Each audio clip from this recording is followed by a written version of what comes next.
मैं डॉक्टर भामा अग्रवाल आपके अपने यूट्यूब चैनल पर आपका स्वागत करती हूँ, अभिनंदन करती हूँ। आइए प्यारे बच्चों, आज हम ध्रुव स्वामिनी नामक नाटक का अध्ययन शुरू करते हैं। इस नाटक के अध्ययन से पूर्व इसे सरल और सहज बनाने के लिए हमें इसकी भूमिका को समझना होगा, जो इस प्रकार है। ध्रुव स्वामिनी नाटक छायावादी साहित्यकार जयशंकर प्रसाद द्वारा रचित है, जो 1933 में प्रकाशित हुआ। यह भारतीय इतिहास के स्वर्ण युग गुप्त काल की पृष्ठभूमि को लेकर रचा गया। इसमें पुरुष सत्तात्मक समाज के शोषण के विरुद्ध नारी के विद्रोह द्वारा उसके अस्तित्व, अस्मिता, अधिकार, अनुचित विवाह से मोक्ष तथा पुनर्लगन की समस्या का समाधान प्रस्तुत किया गया है। यहाँ समुद्रगुप्त की मृत्यु से लेकर चंद्रगुप्त के राजा बनने तक के समय के घटनाक्रम को 3 भागों में विभाजित किया गया है।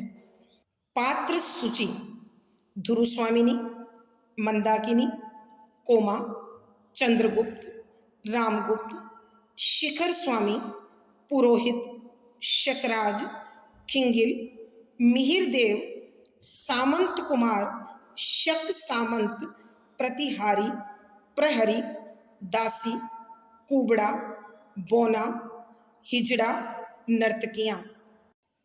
प्रथम अंक इस प्रकार है। तीसरे अंक के स्मरणीय बिंदु इस प्रकार हैं। नंबर 1, तीसरे अंक के आरंभ में शक दुर्ग के एक प्रकोष्ठ में चिंतित ध्रुव स्वामिनी बैठी हुई है।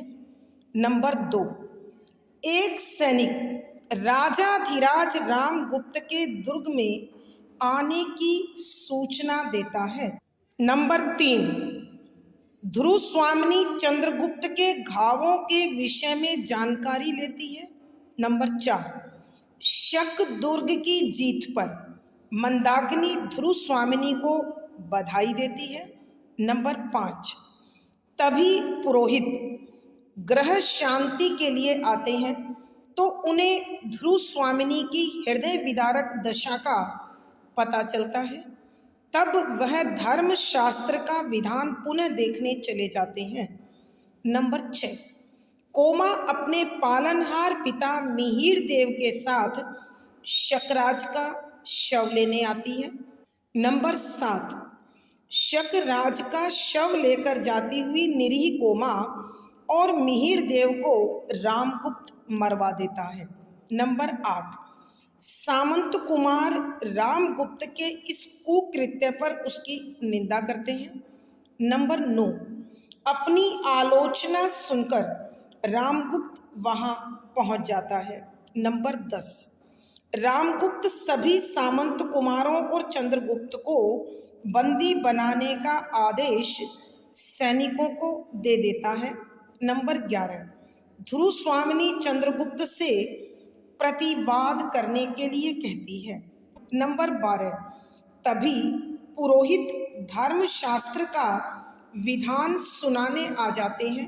नंबर 13, रामगुप्त अपना विरोध करती हुई ध्रुव स्वामिनी को बंदी बनाने का आदेश एक सैनिक को देता है। नंबर 14, यह देख आवेशित चंद्रगुप्त लोह श्रृंखला तोड़कर आजाद हो जाता है। नंबर 15, चंद्रगुप्त सामंत कुमारों को मुक्त करने का आदेश सैनिकों को देता है और अपने अधिकारों की मांग करता है। नंबर 16, शिखर स्वामी ग्रह कलह शांत करने के लिए परिषद बुलाता है। नंबर 17, परिषद चंद्रगुप्त को सम्राट घोषित करती है। नंबर 18, पुरोहित धर्मशास्त्र का विधान सुनाते हुए ध्रुव स्वामिनी को रामगुप्त से मोक्ष की आज्ञा देते हैं। नंबर 19, परिषद और शिखर स्वामी को अपना विरोधी देखकर रामगुप्त चंद्रगुप्त के वध का प्रयास करता है। नंबर 20, एक सामंत कुमार रामगुप्त के इस अनुचित प्रयास के कारण उसका वध कर देता है। नंबर 21, परिषद, सामंत कुमार, सैनिक सब एक साथ राजाधिराज चंद्रगुप्त व महादेवी ध्रुव स्वामिनी की जय का उद्घोष करते हैं। इस दृश्य के साथ नाटक का सुखद अंत होता है और पर्दा गिरता है। आइए बच्चों, अब हम इस तीसरे अंक के पदों की व्याख्या द्वारा इसे समझने की कोशिश करते हैं। पद संख्या 41, शिखर स्वामी। बीती हुई बातों को भूल जाने में ही भलाई है। भाई भाई की तरह गले से लगकर गुप्त कुल का गौरव बढ़ाइए। चंद्रगुप्त, अमात्य, तुम गौरव किसको कहते हो? वह है कहीं रोग जर्जर शरीर पर अलंकारों की सजावट, मलिनता और कलुष की ढेरी पर बाहरी कुमकुम केसर का लेप गौरव नहीं बढ़ाता। कुटिलता की प्रतिमूर्ति बोलो, मेरी वाग्दत्ता पत्नी और पिता द्वारा दिए गए मेरे सिंहासन का अपहरण किसके संकेत से हुआ और छल से? प्रसंग।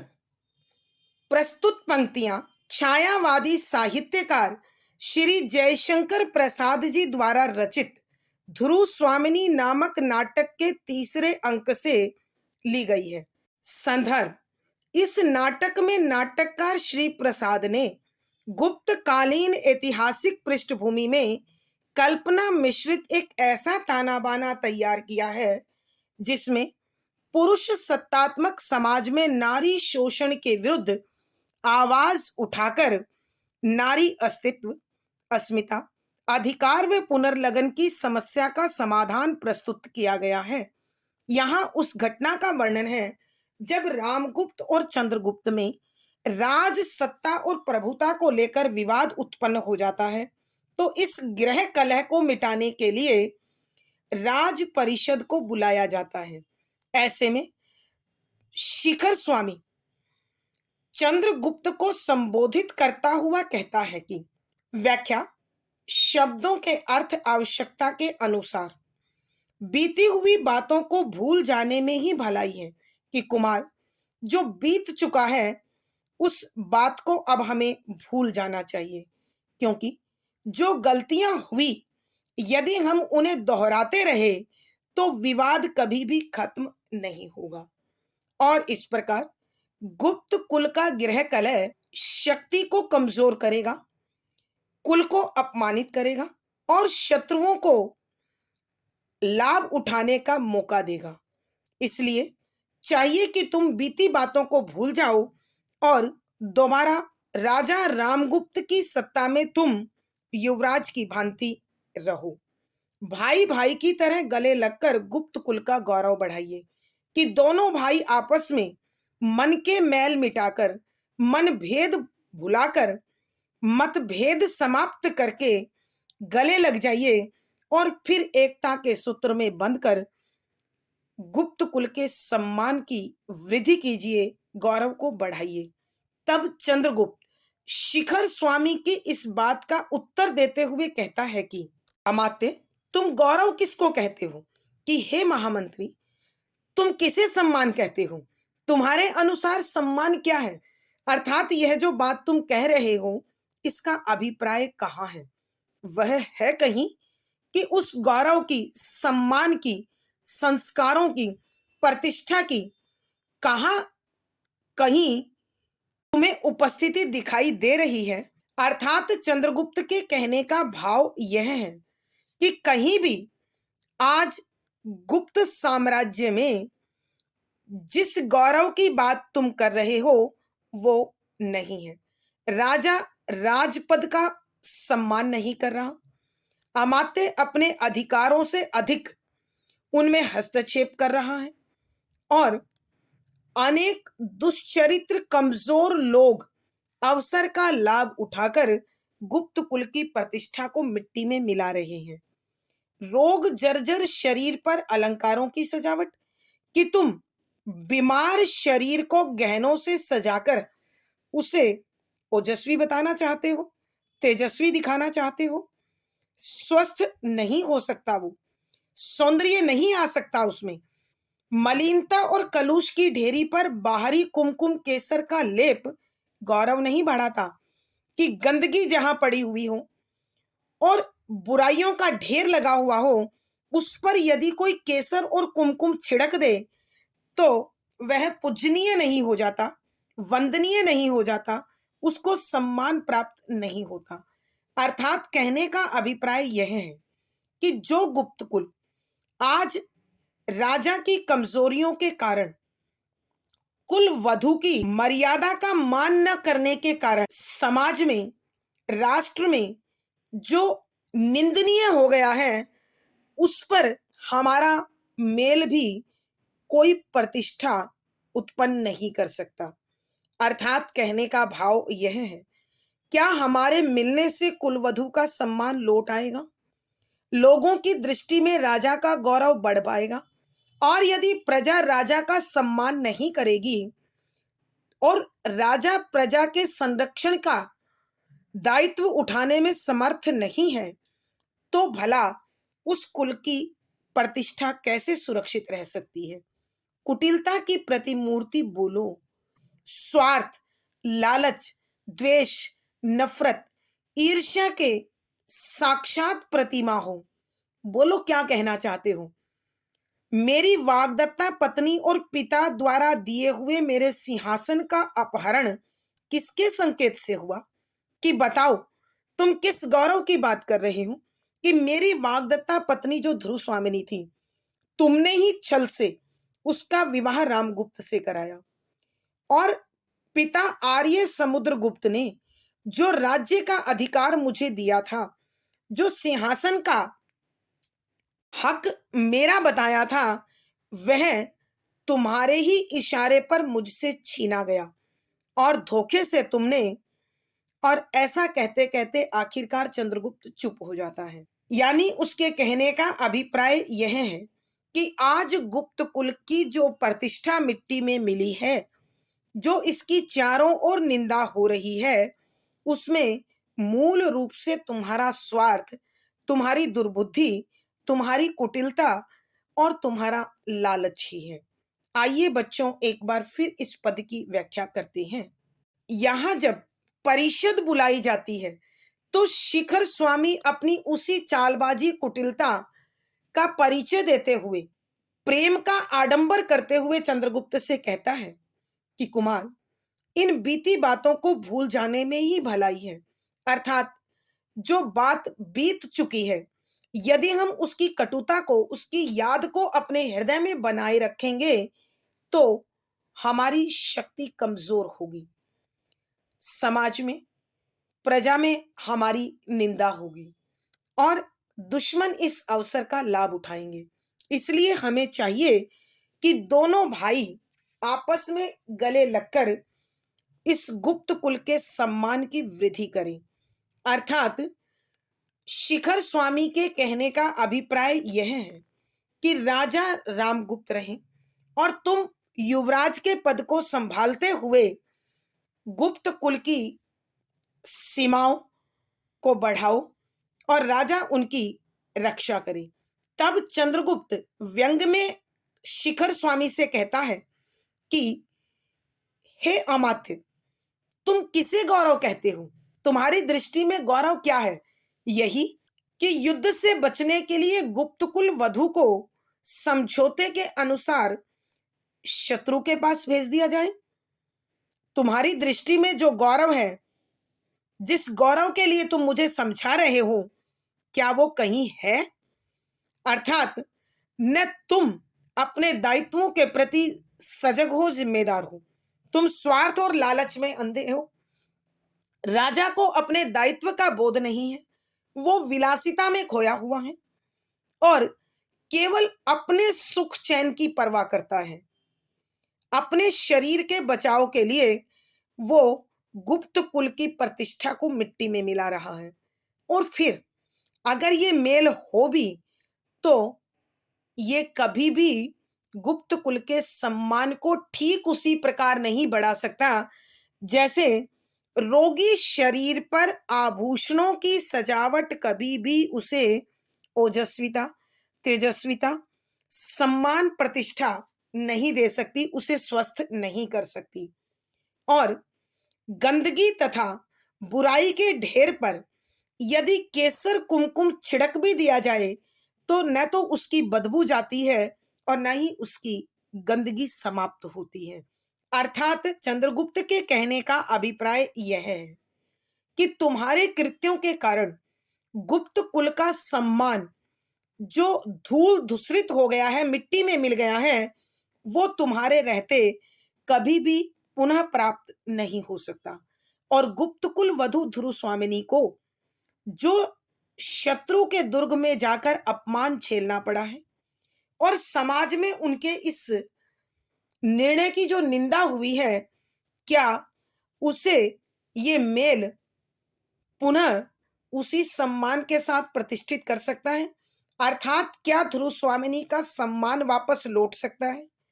क्या इस निंदनीय फैसले की लिखावट जो इतिहास में दर्ज हो गई है वो बदली जा सकती है? तुम तो साक्षात स्वार्थ, कुटिलता और लालच का स्वरूप हो, प्रतिमा हो। बोलो, मेरे प्रश्नों का उत्तर दो। अब मुझे ये भी बताओ कि मेरी वाग्दत्ता पत्नी ध्रुव स्वामिनी और आर्य समुद्रगुप्त ने जो राज का अधिकार मुझे दिया था, जो शासन सत्ता का हक मुझे दिया था, वो बताओ किसके इशारे पर छीना गया? मुझे राज वंचित क्यों किया गया? तुम ही हो जिसके धोखे ने गुप्त कुल को आज ये अपमानित दिन देखना पड़ा है। भावार्थ, यहां नाटककार के कहने का भाव यह है कि चंद्रगुप्त सजगता के साथ आज अपने अधिकारों और गुप्त कुल की प्रतिष्ठा के लिए बात रख रहा है। विशेष यहाँ चंद्रगुप्त की न्यायप्रियता पर प्रकाश डाला गया है। शुद्ध साहित्यिक खड़ी बोली है, तत्सम प्रधान शब्दावली है, व्यंजना शब्द शक्ति प्रसाद गुण है, संवादात्मक शैली और अनुभूति परक बिंब है। पद संख्या 42 रामगुप्त।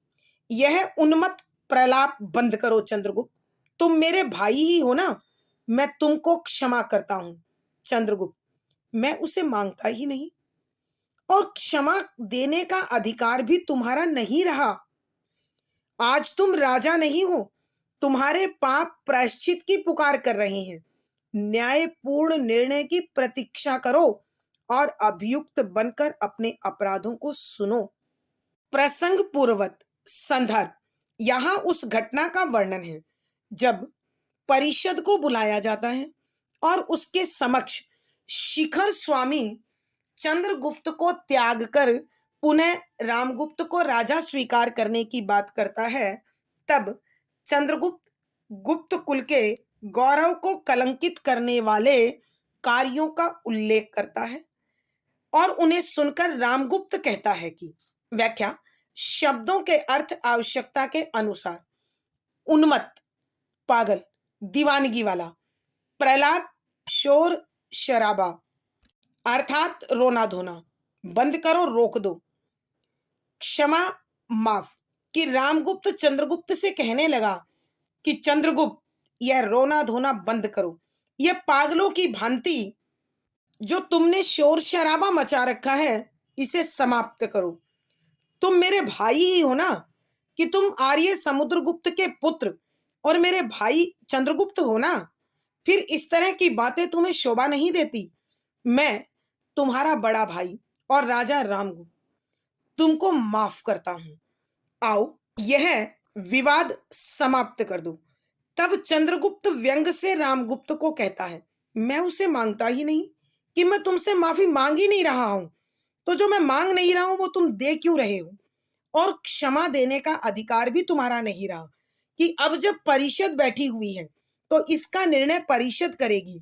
तुम्हारे पास मुझे माफ करने का कोई अधिकार नहीं है। न मुझे तुमसे माफी चाहिए और न तुम माफ करने का अधिकार रखते हो। आज तुम राजा नहीं हो, कि जब परिषद बैठ चुकी है तो तुम्हारे राज के अधिकार परिषद के पास हैं, और तुमने जो पाप किए हैं वो आज प्रायश्चित की पुकार कर रहे हैं। अर्थात वो चाहते हैं कि तुम अपने आप को उन पापों के प्रभाव से मुक्त करने के लिए प्रायश्चित करो, पश्चाताप करो, न्यायपूर्ण निर्णय की प्रतीक्षा करो कि परिषद जो भी न्याय करती है उस निर्णय के लिए अभी इंतजार करो, और दोषी बनकर अपने सभी अपराधों को, दोषों को ध्यानपूर्वक सुनो, ताकि तुम्हें एहसास हो कि किस प्रकार तुमने गुप्त कुल की प्रतिष्ठा को मिट्टी में मिलाया है। आइए बच्चों, एक बार फिर इस पद की व्याख्या करते हैं। जब चंद्रगुप्त रामगुप्त और शिखर स्वामी के दुष्कृत्यों पर प्रकाश डाल रहे थे तो रामगुप्त चंद्रगुप्त को डांटते हुए कहने लगे कि चंद्रगुप्त, तुम ये पागलों की भांति रोना धोना बंद करो, कि ये जो दीवानों की भांति तुम शोर शराबा मचा रहे हो, इसकी कोई आवश्यकता नहीं है। तुम आर्य समुद्रगुप्त के पुत्र मेरे भाई चंद्रगुप्त ही हो ना, तो अपने संस्कारों के अनुकूल गुप्त कुल की मर्यादा के अनुसार आचरण करो, और मैं तुम्हें तुम्हारे इस अपराध के लिए माफ कर सकता हूं और माफ करता हूं कि पुनः अपने पद को प्राप्त करो और अपने किए अपराधों की क्षमा मांग लो। तब चंद्रगुप्त व्यंग से कहने लगा कि मैं तुमसे क्षमा मांगता ही नहीं हूं, और क्षमा देने का अधिकार भी तुम्हारा नहीं रहा, कि तुम राजा नहीं हो। अब जब परिषद बैठ चुकी है तो तुम्हारे सभी अधिकार उस परिषद के पास हैं, तो न तुम राजा हो, न तुम्हारे पास मुझे माफ करने का अधिकार है, और न ही मैं तुम्हें माफी देने योग्य समझता हूं कि तुम मुझे माफ कर सको। हाँ, ये मैं उचित समझता हूं कि तुमने जो पाप पूर्व में किए हैं तुम उनका प्रायश्चित करो। वो पश्चाताप के लिए तुम्हें पुकार रहे हैं कि तुम अपने दोषों को समझो और उन दोषों के प्रभाव से मुक्त होने के लिए पश्चाताप करते हुए राज का त्याग करो। परिषद बैठी हुई है और परिषद जो भी उचित न्यायपूर्ण समझकर जो भी निर्णय दे, फैसला दे, उसका तुम भी इंतजार करो, और दोषी बनकर अपने द्वारा किए गए अपराधों को, दोषों को चुपचाप बैठकर सुनो। भावार्थ, यहाँ नाटककार के कहने का भाव यह है कि परिषद के बैठने के बाद भी रामगुप्त अपने आप को राजा समझ रहा है, जबकि चंद्रगुप्त परिषद के समक्ष अपने आप को समर्पित कर चुका है। विशेष यहाँ रामगुप्त की अहम प्रवृत्ति पर प्रकाश डाला गया है। शुद्ध साहित्यिक खड़ी बोली है, तत्सम प्रधान शब्दावली है, व्यंजना शब्द शक्ति प्रसाद गुण है, अनुभूति परक बिंब और संवादात्मक शैली है। पद संख्या 43। मंदाकिनी ध्रुव स्वामिनी को आगे खींचकर, यह है गुप्त कुल की वधू। रामगुप्त मंदाकिनी, राजा का भय मंदा का गला नहीं घोट सकता। तुम लोगों में यदि कुछ भी बुद्धि होती तो इस अपनी कुल मर्यादा नारी को शत्रु के दुर्ग में यों न भेजते। भगवान ने स्त्रियों को उत्पन्न करते ही अधिकारों से वंचित नहीं किया है, तुम लोगों की दस्यु वृत्ति ने उन्हें लूटा है। इस परिषद से मेरी प्रार्थना है कि आर्य समुद्रगुप्त का विधान तोड़कर जिन लोगों ने राज किल्विश किया है उन्हें दंड मिलना चाहिए। प्रसंग पूर्वक संदर्भ, यहाँ उस घटना का वर्णन है जब गुप्त कुल के गृह कलह को समाप्त करने के लिए परिषद बैठ चुकी है, और इस परिषद में सब अपना अपना मत रख रहे हैं। तब मंदाकिनी अपना मत रखते हुए कहती है कि व्याख्या, शब्दों के अर्थ आवश्यकता के अनुसार। मंदाकिनी ध्रुव स्वामिनी को आगे खींचकर, यह है गुप्त कुल वधू। कि मंदाकिनी ध्रुव स्वामिनी का हाथ पकड़कर उसे थोड़ा आगे खींचकर ले आती है और फिर परिषद के समक्ष कहती है यह गुप्त कुल की बहू है, अर्थात यह राजवधू है। और इसकी क्या स्थिति हुई, जरा परिषद उस पर भी नजर डाल ले। और उस स्थिति का जिम्मेदार रामगुप्त है। तब रामगुप्त ध्रुव स्वामिनी को आगे आया हुआ देखकर मंदाकिनी को डांटते हुए कहते हैं, मंदा कि मंदाकिनी चुप रहो। मंदाकिनी तब कहती है, राजा का भय मंदा का गला नहीं घोट सकता। कि आप राजा होंगे, लेकिन आपका डर मंदाकिनी को चुप नहीं कर सकता। अब मैं चुप नहीं रहूंगी। तुम लोगों में यदि कुछ भी बुद्धि होती कि जरा भी अगर तुम्हें अपने सम्मान की, गुप्त कुल के सम्मान की और नारी की मर्यादा का ख्याल होता, ध्यान होता, जागरूकता होती, तो इस अपनी कुल मर्यादा नारी को, कि इस कुल के सम्मान स्त्री को दुश्मन के दुर्ग में इस तरह निर्ममता से, कठोरता से, निर्दयता से, विवेकहीनता से कतई नहीं भेजते। अर्थात कहने का भाव यह है कि तुम किस गुप्त कुल के गौरव की, किस पुरुषार्थ की, किस शान की बात कर रहे हो। यदि तुम्हें जरा भी अपने सम्मान की, अपने पुरुषत्व की, गुप्त कुल के गौरव की और नारी की मर्यादा का ख्याल होता, ध्यान होता, तो तुम ऐसा अनुचित निर्णय कभी भी नहीं लेते और अपनी कुलवधू को दुश्मन के दुर्ग में उसकी शैया के लिए कतई नहीं भेजते।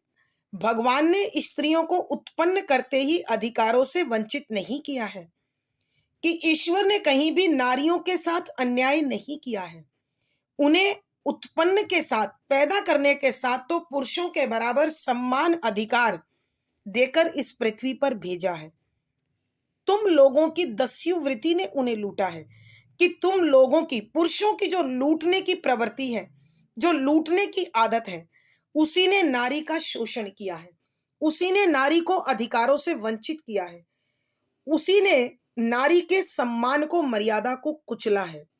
इस परिषद से मेरी प्रार्थना है कि मैं इस परिषद के समक्ष विनती करती हूं कि आर्य समुद्रगुप्त का विधान तोड़कर, अर्थात कि आर्य समुद्रगुप्त का जो नियम है कि गुप्त कुल का अधिकारी बड़ा पुत्र बनता है, उस नियम को तोड़ देना चाहिए। क्योंकि जिसने भी राजद्रोह किया है, राज नियम के अनुसार अनुचित कार्य किया है, राज्य में अशांति अव्यवस्था को फैलाया है, उन्हें उनके पद से वंचित किया जाए और उन्हें प्रायश्चित के लिए दंड अवश्य दिया जाए। आइए प्यारे बच्चों, एक बार फिर इस पद की व्याख्या करते हैं। यहाँ परिषद के समक्ष जब मंदाकिनी अपनी बात रखती है, उसका वर्णन यहाँ किया गया है। यहाँ मंदाकिनी ध्रुव स्वामिनी का हाथ पकड़कर उसे परिषद के समक्ष ले आती है और कहती है, यह वो गुप्त कुल की कुलवधू है जिसे अपमान झेलना पड़ा है, जिसकी मर्यादा के साथ खिलवाड़ हुआ है, जिसके सम्मान को कुचला गया है। तब रामगुप्त मंदाकिनी को डांटते हुए चुप रहने का संकेत करने के लिए कहता है, मंदाकिनी तुम चुप हो जाओ। तब मंदाकिनी बड़ी निर्भीकता के साथ, निडरता के साथ, साहसपूर्ण अपनी बात रखते हुए कहती है, राजा का भय मंदा का गला नहीं घोट सकता। कि राजा, अब तुम्हारा डर मुझे चुप नहीं कर सकता।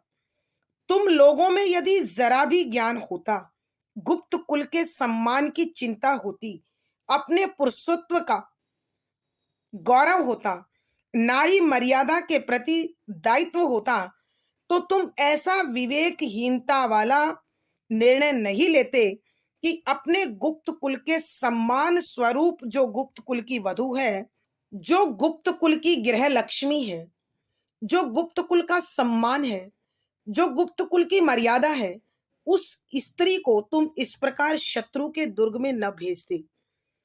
मैं मानती हूं कि ईश्वर ने स्त्रियों को पुरुषों के समान सभी अधिकार और विवेक देकर इस पृथ्वी पर भेजा है, लेकिन पुरुषों की लूटने की प्रवृत्ति ने उनके सम्मान को कुचला है, उनको लूटा है, उनका शोषण किया है और उनकी मर्यादा को भंग किया है। मैं इस परिषद के समक्ष प्रार्थना करती हूं कि आर्य समुद्रगुप्त का वह विधान जिसके अनुसार बड़ा पुत्र राज्य का उत्तराधिकारी है, अगर आवश्यकता हो तो अब उसे तोड़ दिया जाए और जिन भी लोगों ने राजद्रोह किया है और गुप्त कुल के सम्मान के साथ खिलवाड़ किया है, नारी की प्रतिष्ठा को कुचलने की कोशिश की है, उन सबको दंडित किया जाए और उनके सभी अधिकार छीन लिए जाएं। भावार्थ, यहाँ नाटककार के कहने का भाव यह है कि मंदाकिनी अत्यंत निर्भीक, साहसी और न्यायपूर्ण विवेकशील महिला है। विशेष यहाँ पर मंदाकिनी की निडरता और विवेकशीलता को उद्घाटित किया गया है। शुद्ध साहित्यिक खड़ी बोली है, तत्सम प्रधान शब्दावली है, व्यंजना शब्द शक्ति और प्रसाद गुण है, अनुभूति परक बिंब और संवादात्मक शैली है। आज की कक्षा में प्यारे बच्चों इतना ही। अगली वीडियो में फिर मुलाकात होगी।